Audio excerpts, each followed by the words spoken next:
بسم اللہ الرحمن الرحیم۔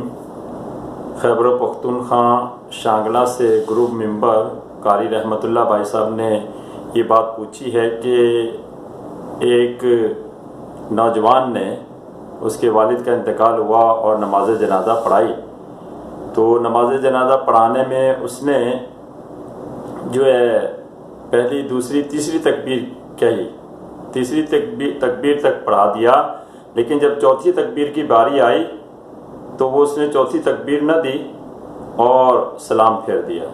نماز جنازہ ہوا یا نہیں ہوا؟ محترم قاری صاحب، بات یہ ہے کہ نماز جنازہ میں دو فرض ہیں، ایک تو قیام یعنی کھڑا ہونا اور دوسرے 4 تکبیریں کہنا۔